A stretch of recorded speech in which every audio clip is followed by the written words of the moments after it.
Ya les comentábamos en los titulares, comenzamos el mes de la minería y para conocer qué temas ocupan a los productores, nos acompaña en esta edición de Reporte Minero y Energético el presidente de la Sociedad Nacional de Minería, Diego Hernández.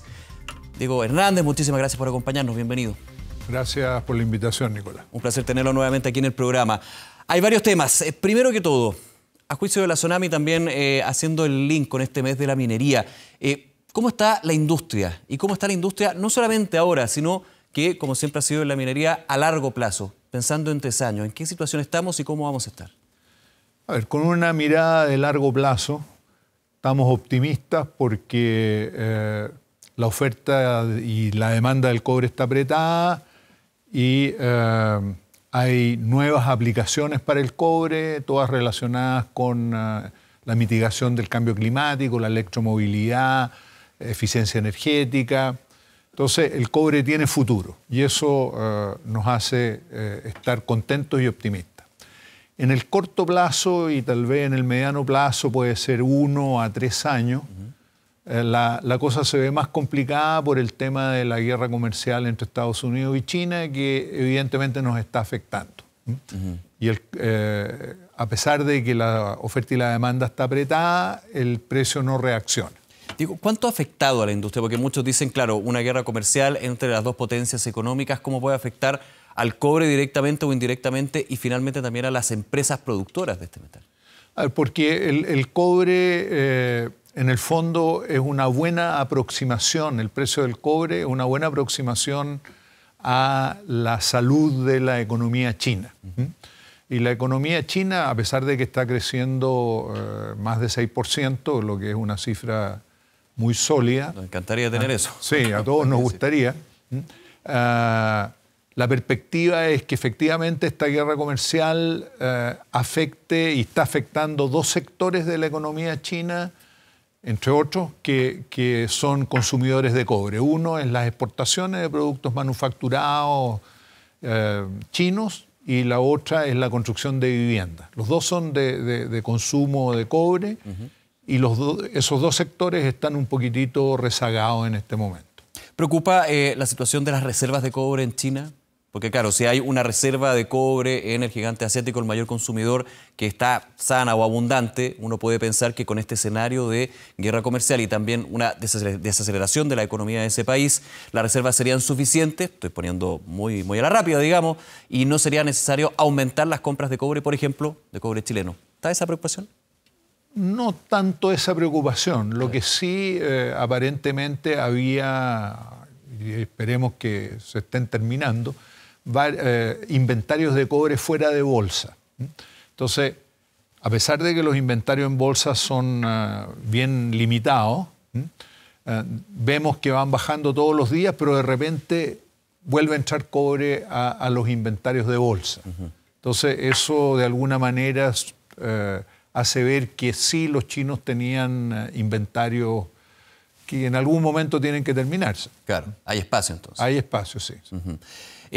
Hablemos un poquito de productividad, porque también un desafío bien fuerte para la industria minera en el corto plazo, en este caso corto-mediano, los 3 años, es justamente aumentar la productividad, también con una serie de cambios que se han dado desde hace ya por lo menos 4 años, bien fuerte, con un precio del cobre que era muy bajo y que de alguna manera obligó a repensar esta industria minera de aquí a el mediano y largo plazo. La productividad, ¿cómo se está abordando desde la Sonami y también desde la industria en general, desde las empresas? A ver, ese es un tema muy importante para la industria en general, pero particularmente en Chile. En Chile tenemos minas que ya están funcionando desde hace bastantes años y hemos visto cómo los contenidos de cobre, las leyes de cobre del mineral han ido disminuyendo. Eso pasa en todo el mundo, pero particularmente nos afecta a nosotros. En el superciclo del precio lo más importante era producir. Independiente un poco del precio, porque el precio era muy alto y los márgenes eran muy buenos. Eso ya cambió y ahora lo más importante es defender los márgenes operacionales, o sea, tener un costo competitivo. Y para eso se necesita preocuparse mucho de la productividad y la competitividad. ¿Se ha logrado bajar los costos en general? Se ha logrado bajar o mantener los costos. Y lo que hay que hacer ahora es seguir preocupado del tema del margen operacional, de la productividad, la competitividad, y para eso hay que innovar, hay que automatizar, hay que robotizar, hay que aprovechar todos los nuevos, las nuevas tecnologías que nos ofrece el mundo. ¿Cómo se ha aterrizado también el desafío de esta revolución industrial 4.0 que se llama automatización e inteligencia artificial? Ya la minería chilena la ha estado viviendo desde hace bastante tiempo, pero hay temor, por ejemplo, desde los trabajadores de la minería en Chile con respecto a la automatización específicamente. Lo vimos, por ejemplo, en la última negociación de Chuquicamata subterránea, que el gran tema fue ese, el de la reconversión de puestos de trabajo y la reducción también de una planta de una faena tan emblemática. Nosotros creemos que más que una disminución de los puestos de trabajo es un cambio de los tipos de trabajo, ¿eh? Y todo esto, si uno automatiza, bueno, necesita gente para hacer las mantenciones, necesita gente para adaptar los software para poder automatizar. Es decir, no vemos tanta disminución de trabajo, pero sí en el tipo de trabajo. Y probablemente va a haber mucho más trabajos realizados por empresas de servicio, empresas externas que van a ser especialistas o son especialistas en esos temas. ¿Es valioso aquí la experiencia? Sin duda que es valiosa la experiencia, y lo que pasó es que nosotros invertimos bastante, la industria invirtió bastante en esos temas en los últimos años, pero debido al superciclo era entretenido tenerlos, pero no eran indispensables. Entonces no se usaron, no se han usado, no se le ha sacado el partido que se le debe sacar. Y de aquí para adelante es obligatorio hacerlo. Comentábamos al principio del programa un tema que ustedes, Diego, y también la Sonami y el mismo Ministerio de Minería, vamos a estar viendo una nota de contexto también, han sido bien críticos desde el ámbito legislativo, que siempre tiene mucho que ver con la industria minera y la industria en general de nuestro país, que es el proyecto de ley para la protección de glaciares, presentado entre algunos parlamentarios por el senador Guido Girardi. El Ministerio de Minería ha sido súper crítico, usted en Sonami también. Le hago la pregunta, que usted lanzó la posibilidad. Con esta ley ya en régimen, si es que es aprobada, ¿por qué se podría dar el cierre de faenas cuando estamos hablando de los glaciares, para entenderlo ahí en la casa? A ver, la ley está inspirada o en parte está copiada de la ley argentina, que es el único país que tiene una ley de protección de glaciares.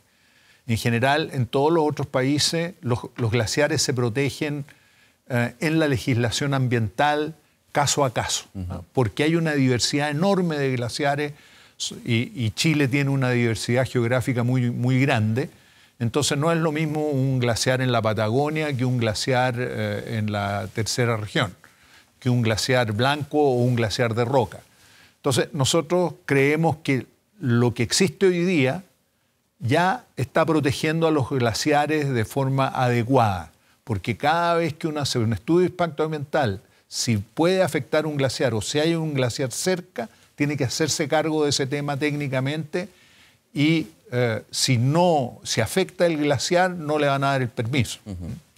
Esta ley es una ley bastante extrema y lo que trata de hacer es, en una ley muy sencilla de 4 o 5 páginas, definir todo el tema de los glaciares. Y eso no es posible hacerlo.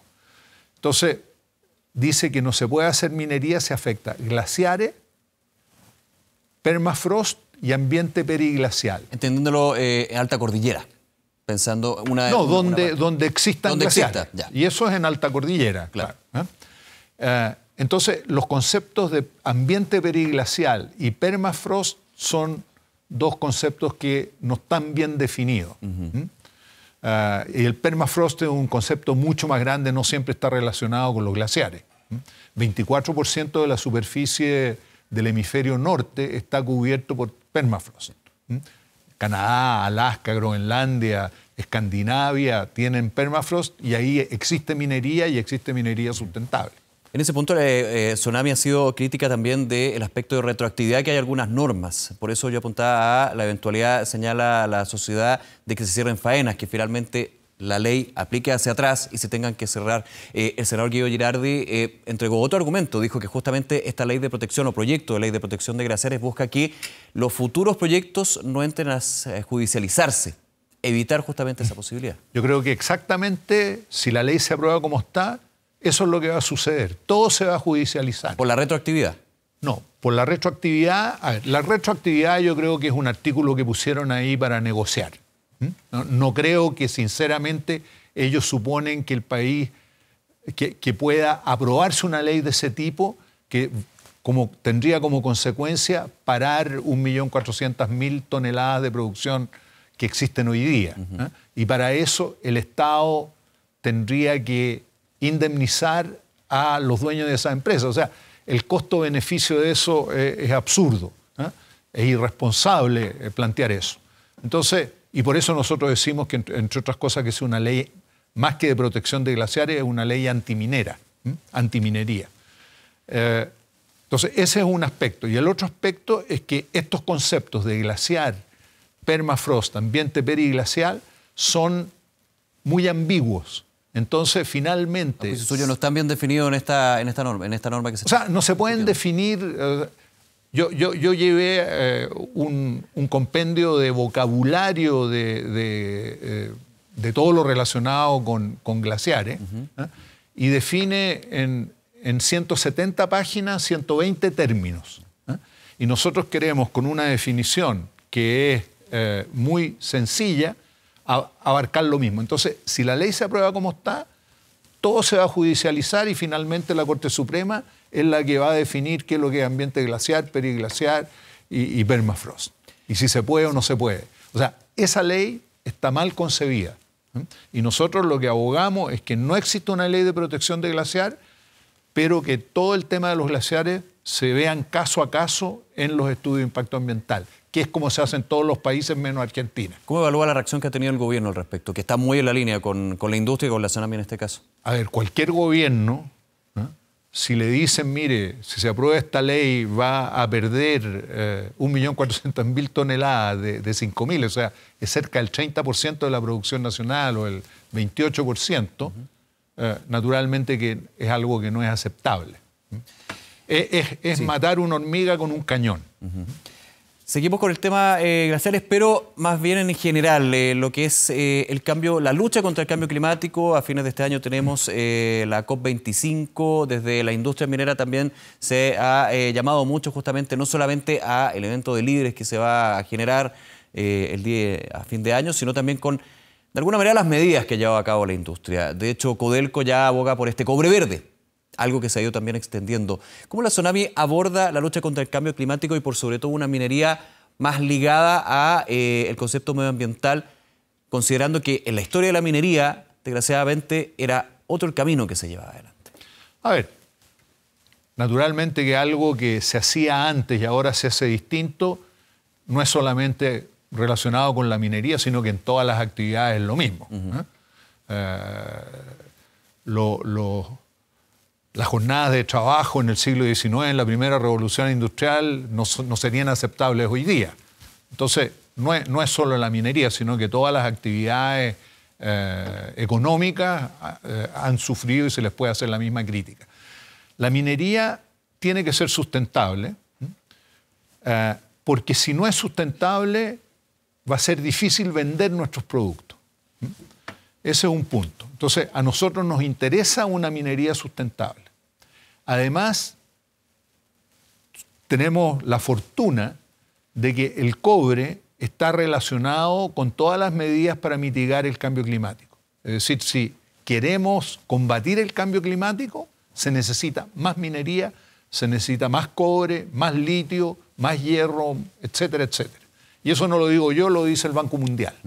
Entonces, somos un país pequeño, con una huella ambiental pequeña porque somos pequeños, y tenemos que hacer nuestras tareas, tenemos que hacer una minería sustentable sin duda, pero la mayor contribución que puede hacer Chile para combatir el cambio climático es seguir produciendo cobre.